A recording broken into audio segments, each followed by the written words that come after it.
All right, fam. So it's been a few weeks, and it's time to strain our fire cider. If you have not seen the video when we made this initially, my top is tight. I'll link that down in the bottom. So this is gonna be a quick video. Now, you know fire cider is good. We are rolling up this fall, and colds and flus are serious. So what you want to do is make sure you have your cider.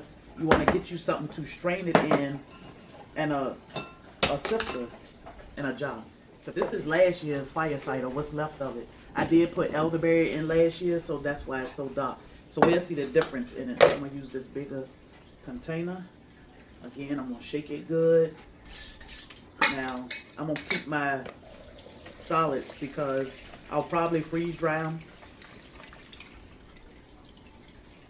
and capsule it, because we can take it in capsule form too. My husband actually prefer it. He don't care for the vinegar taste, but he know the benefits. Because the other day he said he felt like he was trying to come down with something, and the first thing I gave him was fire cider and oregano oil. He was like, "Whoa, the smell," but it felt better, like instantly. So I'm just gonna dump both of these. Again, I'm gonna keep my solids. We've got some good stuff still. You can cook with it. Uh-oh, my dog got his chicken now. You can cook with it. Sorry, y'all. Pour it in this jar.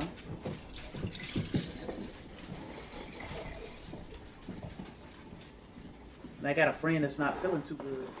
Okay, so once I strain it, I forgot to add my honey.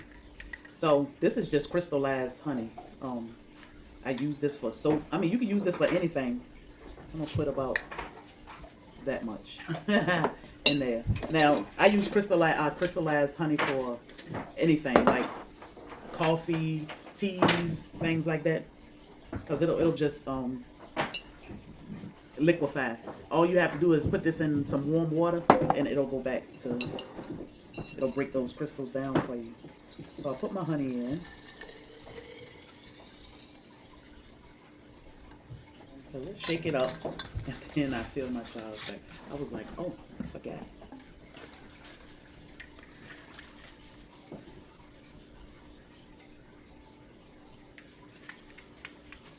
Now, when it comes to adding your honey, you add as much as you want.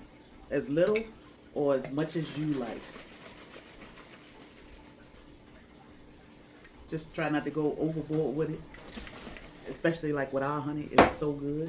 You'd be like, yeah, more honey, please.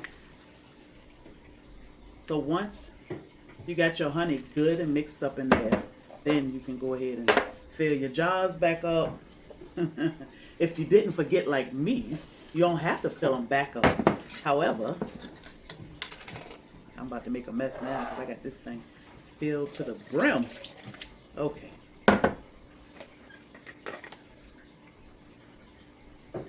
There we go.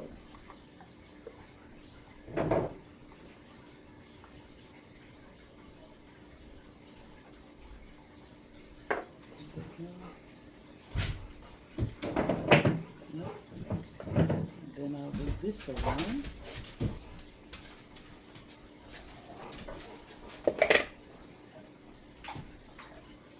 Make sure my honey is mixed in here. Oh yeah. All dissolved. And then this will be good. I mean, I make a batch every year.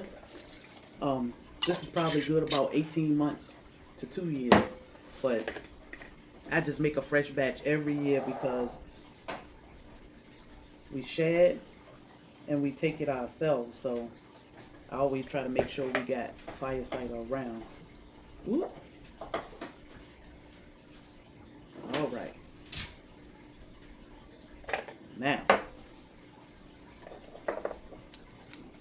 Now we cooking.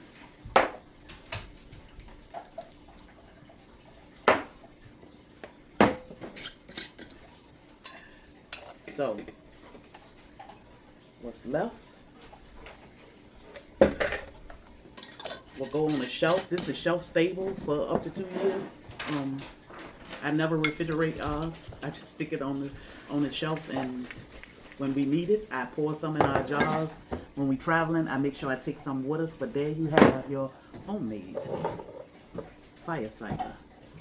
What's left for last year and this year. So, have you made your fire cider? Let me know down in the comments. It is amazing. I mean, when you're sick and you taste something like this, it's like, whoa, that was nice. So, let us know down in the comments. Do you make fire cider? Have you ever tried it? It is an amazing concoction. It is definitely worth the time and the energy because you are saving lives and making your family feel better, all natural.